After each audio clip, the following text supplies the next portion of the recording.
NVIDIA raised over $500 billion from investors like Apollo, BlackRock, Blackstone, Brookfield, Goldman Sachs, and KKR. And none of them said no. It was like he asked and they said, oh, sure. There was no effort he put into it to get them to fork over that money. I'm sure he could have even gotten more. Dude, it sounds like it was just too easy to get that much money. $500 billion, bro. That's insane. I can't even grasp how much that money is. I just know that's an insane amount. From an iPhone perspective, I am kind of an Apple loyalist. I hate to say it, but blue text for life. I mean, like if I'm ever green text, it's not me. You know, when somebody has a green text in your group chat, I am judging. Get them out of here. Hey, dude, don't freaking be a green texter, dude. No one likes you.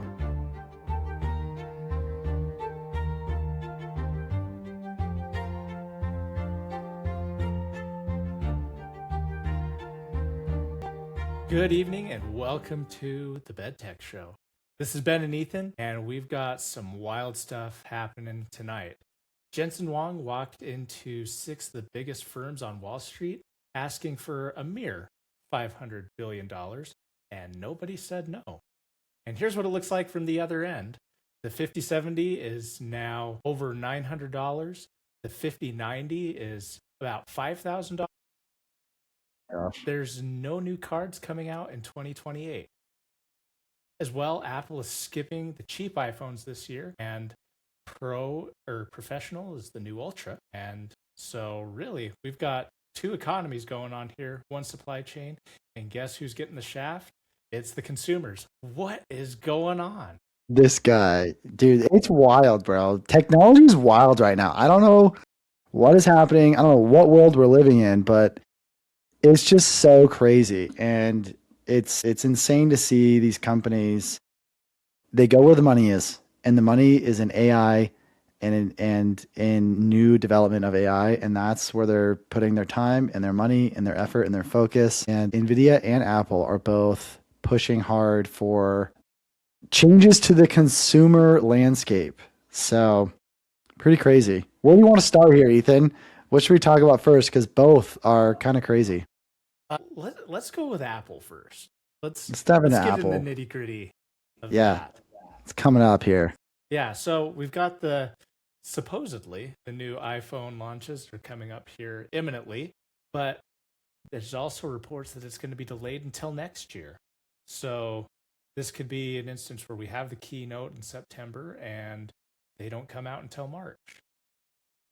But iPhone 18 Pro is going to be the new base model of the iPhones, and then we're going to get the iPhone Ultra. And it's really gone in the way of what Apple has done with all of their product lines. I mean, they killed the Mac Pro. It's now just the Mac Studio Ultra. Ultra. And so Ultra seems to be the new professional type of device here. Yeah, it is. And I heard in September, and I was reading that September is when we're going to have the launch of the iPhone 18 Pro and then the Ultra as well, which I think is foldable.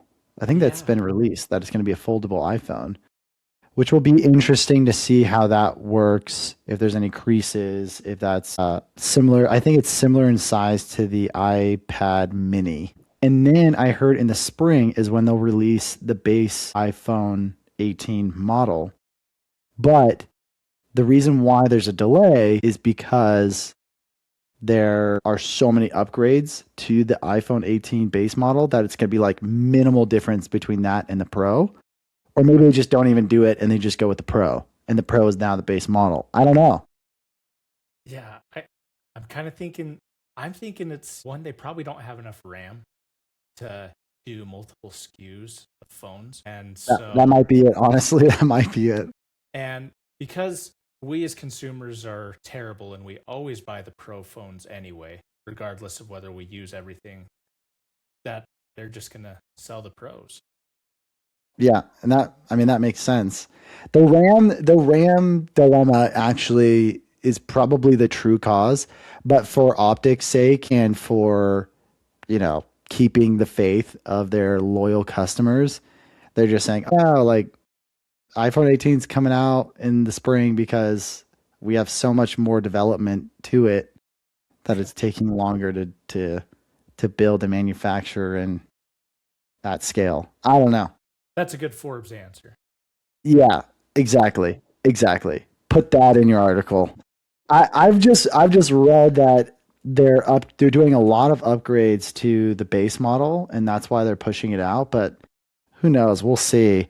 I I think price wise, I think that they were saying the iPhone 18 Pro is going to be around $1,100, and they're trying their best to keep it that low, Uh, because of all the rising costs. I mean, it's only like a month away until right. the keynote, but they're still saying even a month, they don't know what the actual cost will be. And so they're doing their best to try and reduce the price point and keep it at like what historically, or at least around historically what it's been. Yeah, I mean, So, Apple raised its prices on all of its product lines except for the iPhone hmm currently. hmm So I wouldn't be surprised if it is going to be above that. I I'm fairly certain that iPhone Ultra is going to be over 2,000. you think so? 2000? That would be wild. Yeah, it's going to be wild because I mean you got to think about it. You're paying 1,200 for the phone and then 1,000 for the iPad. So and then having those combined, it's going to be yeah, I think it's going to be over 2,000. Over 2000. Wow. I don't think it'll be that high. I think it will be like 1500 to 1800. I don't think it'll hit 2000. I hope you're right I hope so too, but because that would be insane if it yeah, was. I mean, you make a good point. Like brand new product. There's a lot of hype around it. They're obviously going to want to sell this brand new product, but and so they're going to create a lot of maybe artificial demand. I don't know. I don't know how they're going to do it, but they're going to want to sell it, make sure it's a success. I just think pricing it over $2,000 might be a lot, but it's not the first time we've seen Apple overprice things. I know. So I mean, what it was like $500 for a set of wheels for your Mac. yeah, yeah, and how much was the freaking stand? How much was the monitor stand? That was like hundreds of dollars as Yeah, well. yeah. I think that was like yeah, that was stupid. It's It was expensive wild. too. Yeah, so crazy. But yeah, what do you? I mean, I'm curious to know. Like, okay, maybe it's RAM, maybe it's upgrades, maybe that's why they're pushing it out. Do you think people will then not buy as much of the iPhone 18 Pro or the Ultra because they're gonna wait for the iPhone 18? Or do you think it will push more people just to buy right before the holidays and just get the new iPhone 18 Pro or Pro Max or the Ultra? I think this is my hot take. I think it's going to push sales of the 18 Pro higher because that'll be the reason. My theory is the reason that you launch your higher end products first is so more people buy that, and so it doesn't cannibalize that product line. Because if you have the lower option first, generally people are going to gravitate toward the cheaper option, which would then cannibalize your flagship. So if you have the flagship out first, that's where the money will go. Yeah, So that's my I thoughts. think What are your that's thoughts? I know I think that's a fair take. And also too, like from like an emotional standpoint, dude, most of us are emotional buyers. Let's be honest. Like Mm-hmm. the majority of people in America are emotional buyers. There's a reason why most people have credit card debt. Emotional buyers, not logical buyers, not smart savers. They want their product now. They want it now. They want the new shiny toy now. Yes. And especially with like the thought process of like, I could get the better model now, the biggest, brightest, coolest, shiniest, fastest, best model now, as opposed to waiting for the cheaper, crappier, less cool product later. I want to get it now. I want to get it for the holidays. My birthday's coming up, Christmas is coming up, Hanukkah's coming up, whatever, holidays are coming up. I think that's actually a fair take. And it makes me wonder then if they do so well in Q4 because they want to finish the year strong, right, for their investors. If they do so well in Q4, does the iPhone 18 actually get released? I don't know. Maybe, but maybe it's like a Yeah. soft launch and it's like small amount and quantity. I don't know. Yeah, Makes I me mean, wonder. releasing it in March is smart because that's the mid year of their cycle. It's also right when Samsung usually releases their phones. And so it would be another product for people to buy in the middle of the year because generally the majority of the consumers buy right in September or right towards Hmm. the end of the year. And so you've got Yep. this big window between January and September where there's not a lot of sales. So pushing another product line during that time boosts sales. Yeah. Smooth out their revenue gains. Yeah. It's a good point about their competitors too. I didn't even think about like Samsung and them releasing their phones. Now it gives buyers a hesitation on what they want to purchase around that time frame, you know. And not only that, but I think people who miss out on holiday purchases, they by that time they're thinking, okay, I've waited. It's time to make a decision on a phone or upgrading or whatever it might be. Speaking of Samsung and competitors, I did hear that Apple's design of their foldable phone has influenced Samsung to make changes to their folding phones and copying their design work actually based on like the supposed leaks. Don't know how true that is. I heard it from YouTube. So could be all Everything's true hearsay. on YouTube. I mean, I that's what I like to believe, but you got some psychos out there saying it's not all true. So caveating that, just saying. But I did think that was interesting. I really hope with the new CEO, I really being engineer product background, I really hope we're getting back to Apple being truly innovative and having front of the line in new technology and new design. I want them to be a front runner again because you and I have talked about how we feel like they've kind of just been like keeping up with the Joneses, kind of, and even then, it's been lacking. It's been lackluster.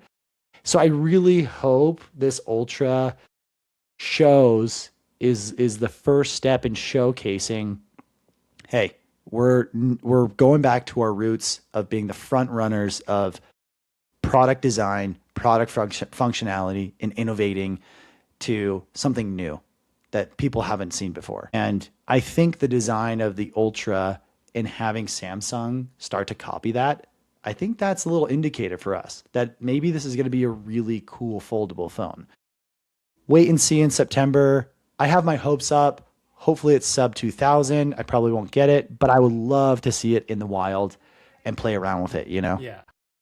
Yeah, I agree. I think that's really cool if Samsung is going to like copy that and make their foldable phones better. I would love Samsung to bring back trifold, make another generation of that. That would be sweet. That'd be cool. Because I would love to get a trifold. They were the concept of that. That was that's probably like yeah, that's where we need to get to with foldable phones. I do like that concept. I do like that concept. I don't know if Apple will ever adopt that though. I don't think they And will. from like an iPhone perspective, I am kind of an Apple loyalist. I hate to say it, but blue text for life. I mean, like if I'm ever green text, it's not me. That's a clone of me. Like I don't think I could ever go green text. Sorry guys. I know. And then when somebody has a green text in your group chat, I am fire them. judging you. Get them Yeah, out of here. done. Done. You're done. I'll buy them an iPhone. Hey, dude, don't don't freaking be a green texter, dude. No one likes you. All right. Yeah. So I don't know. Well, the trifold would be a cool return. I do think that's a cool product. But yeah, I don't know. I'm kind of curious about what September will bring and how buyers react. Yeah. I mean, at least there's going to be a new generation of phones because there's not going to be a new generation of graphics cards this year. And Dude, crazy NVIDIA stuff. NVIDIA is breaking their 30-year gaming tradition. They are leaving the I guess the market target audience that they had to start their company that made them big was gamers. They're leaving them for AI. Yeah, AI is the new hot girlfriend. Yeah, Dang. I don't know. Hard to beat AI these days. it It's is. got more money, sleek, sexy. Man, gamers, not so much. Yeah, And I think NVIDIA not doing this, it's obviously purely profit. mhm, It's obviously just they're chasing money, and that's where they're going. And they recognize that their main mission is help shareholders as best they can, and that means more revenue, more profit, more growth on the share price. So they're leaving us in the dust because we aren't doing it for them, and AI is. yeah. I mean, not that there's anything wrong with the 50 series cards. They're good. It's nice that they're bringing DLSS 4 and 5 to these cards, but I was really hoping that since it's been so long since we've had a good consumer GPU, that their developers have had time to cook, and their next generation would actually be worth an upgrade instead of just these incremental upgrades that we've gotten year over year since 20 Hmm. series. Yeah, yeah, and maybe I mean one can hope that maybe skipping a year means more time to develop for a bigger leap in these GPUs. But based on everything we've been seeing, NVIDIA's focus is AI, profit from AI, building out infrastructure with AI. Hello, big money from Wall Street. Yes. Should we dive into that? I Yeah, mean, let's get into I, that. I just closing off the GPU aspect. I would love, next year to see a big leap in GPUs, but I'm not going to hold my breath on that just because of the focus that NVIDIA has and the money that they got from Wall Street. Yeah. Tell us about that, Ethan. They So NVIDIA raised over $500 billion from investors like Apollo, BlackRock, Blackstone, Brookfield, Goldman Sachs, and KKR. And none of them said no. It was like he asked and they said, "Oh, sure." There was no effort he put into it to get them to fork over that money. I'm sure he could have even gotten more if he tried. Dude, yeah, it sounds like it was just too easy to get that much money. $500 billion, bro. That's insane. Yeah. Like genuinely, I can't even grasp how much that money is. I just know that's an insane amount of. Yeah. And with how much Nvidia is worth now, really that's just pocket change at this point to them, which is sad, but this money is going to be used to build up the infrastructure for data centers and AI factories and build up that infrastructure that we all need. So that way we can drain more oceans Yeah, and maybe AI can spell kernel correctly or raspberry. How many or S's in raspberry. raspberry? Yeah. Strawberry, maybe strawberry. How Strawberry. many R's in strawberry? Yeah. Yeah, we need to work on the spelling with the AI. The one thing I'll say, you kind of touched on it, which is like how they raised 500 billion, and it's probably like to them it's a drop in the bucket based on how much they're worth. The difference, I mean, you know this. I'm preaching to the choir here, but for the audience, the difference between like what they're worth and versus this 500 billion is this is like liquid capital that they can go and spend. Whereas what they're worth, it's like it's on paper, right? It's their Yeah, stock it's price. theoretical money. It's theoretical money, right? This is actual cold hard cash that they're getting, and they're like, let's go build infrastructure. And to me, that's wild. That is so crazy. And then the other thing too, off of like infrastructure and new data centers, there's been a lot of pushback in communities on building data centers. Especially here in Utah. Exactly. I was gonna touch on that. It's a great point. Do you want to touch on that and kind of speak to it? Yeah, I mean, there have been multiple town halls about this data center that I can't remember where it's going to be built. It's going to be in like Tooele area. It's yeah. It's I think it's I want to say it's north of Salt Lake City. I think it's in Ogden area. Okay. Yeah, so there's been a lot of talk on this, and a lot of the community is really against this. However, it kind of seems like no matter what the community says, it doesn't really matter because there's money in it. It's going to bring a lot of revenue, although Utah doesn't really have the infrastructure to finance or to bring the electricity to it because we're already at a electricity deficit. Especially, I mean, you look at what California's got, so where they have this peak and super off peak pricing for their electricity. Yeah, But it's with stupid. this, Utah's going to get to that same way too, which I don't want super off peak pricing and having to deal Yeah. with that. Yeah, and even outside of Utah, there have been cancellations of data centers being built because of like power grid stressing and water consumption and other aspects that the local communities are getting kind of screwed over on if a data center is built. And for what? Like what's the overall goal here? Is it really helping humanity greater than like constant flowing water and reliable electricity?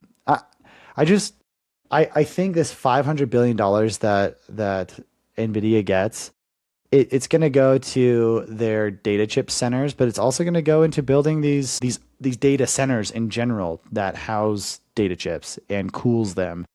And I think they're going to have a lot of pushback, and I think it's going to cause a lot of issues.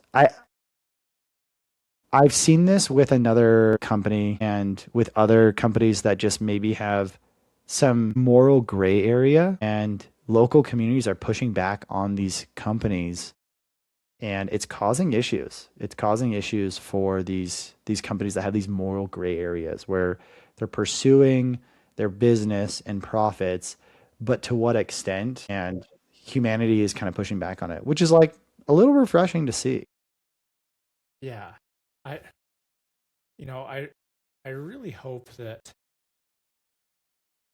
for that with all of this that it does something to benefit humanity instead of just draining all of our resources Hmm. for something that is not providing as much benefit. It would be nice if society and we got that in return for us because it kind of seems a lot right now. I mean, yes, AI is doing a lot to help out, but with as much funding and time and effort that's being put into it, the return on investment just doesn't seem to be there yet.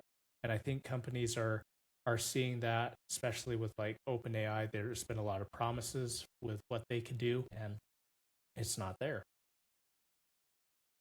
Yeah. I mean, the question is, hey, do you want to build this PDF in 5 minutes when it usually takes you maybe 4 hours with the trade off of not having running water consistently? Or do you want running water and then put 4 hours into building a PDF? I'd rather have the latter. I want running water. Like that is my go to. Yeah, I saw like a short clip documentary of this lady who lives next to a data center, and like she turns on her water, it's like trickling out. It's just, she talks about how much of an impact it's had. There have been over 500 data center bans nationwide in local really. US communities. 500 bans. These communities have come and they've created legal bans on AI data centers being built, over 500 of them. And I think over half of the 2026 planned data centers have been delayed or canceled because of the pushback, which is crazy. Wow. Crazy. Yeah. Maybe it's not over half. I think it's nearly half. This article I'm looking at, nearly half of the data centers planned for 2026 have either been canceled or delayed. Wow. That's So crazy. I'm sure NVIDIA will want to spend that money really quickly and get things moving and build it out, but probably will face some pushback. Yeah. Maybe they can help Elon and SpaceX and Starlink get their data centers on the moon. Yeah, So, or in space on satellites, right? yeah. Like combine Starlink and data centers. Boom. Let space cool the data centers. I don't Yeah. know. With solar panels for uh, for energy. Hmm. I don't know how reasonable it is. I don't know the math on that, but just an idea. I'm a simple man. Just an Yeah. idea. Just an idea. Yeah. Yeah. Especially with, having space cool it. I think that'd be good because it's pretty cold up there. Pretty cold up there. Yeah. So I think it would work. Yeah. There's no downsides. Let's do it. Okay. Let's do it. So hopefully they get that on. But Yeah. yeah, it's kind of crazy just how much money that NVIDIA's gotten from this, how quickly they were able to get it, and it's going to be interesting to see what they do with it. Hopefully it'll work out for them because NVIDIA seems to know what they're doing, and they don't seem to anybody can stop them at this point. Yeah. So they're Pretty going to take wild. over the world. Yeah. I just want my GPUs. I know. Meanwhile, I'm over here contemplating should I sell my 5090 for a 200% profit at this point, used? It's crazy. Dude, I have two Xboxes, right? I have the Xbox Series S and the Xbox Series X. And I think I got one of them for like under $200 at the time. This is long ago, years ago. Now Yeah. they're going for like $600. I'm like, I could sell that thing and just like, what the heck? 3x what I bought it for years ago. It's Right. crazy stupid. Yeah. Yeah, I've been contemplating selling my Xbox because I really don't play it much anymore. And now that there's the Xbox is making ways of getting all of their old Xbox library on PC, I don't know. There's not much need to keep it anymore. Dude, if I were you, I would seriously consider it. Especially if they're going used Xboxes are going for a decent price. Yeah, I mean, if there's something that you want to buy for yourself that's nice, that's a couple $100, you're not using the Xbox, that's a dust collector right now. I know. Sell it, buy whatever you want, that's nice. Exactly. Yeah. Nice new watch, new shoes. Yeah. No, that's some good math right there. I like your math. I like that. Guy math. Yeah. Yeah. Well, hopefully everyone here does their proper math when evaluating iPhones and NVIDIA GPUs because they're crazy right now. Best of luck out there. All the best. But I don't know, Ethan, any other thoughts on this? No, this is it. It's crazy, and the world's getting really expensive. But you know what's free? Hitting that subscribe button and giving us a thumbs up. We're not going to let you all Yeah. down. That honestly might be the best thing that's free right now. Yeah. Liking our channel. Yeah, that's always free. We won't let you down. Give us a thumbs up if you liked it. If you didn't, Come that other on. button seems to work all Do right as it. well. Give us a thumbs up. Yeah. Make sure you send this to somebody you dislike. I'm sure they could use that in their life. As always, ring-a-ling that ding-a-ling button so you never miss out on any content as is posted on the channel. Till next time, stay classy and have a good evening.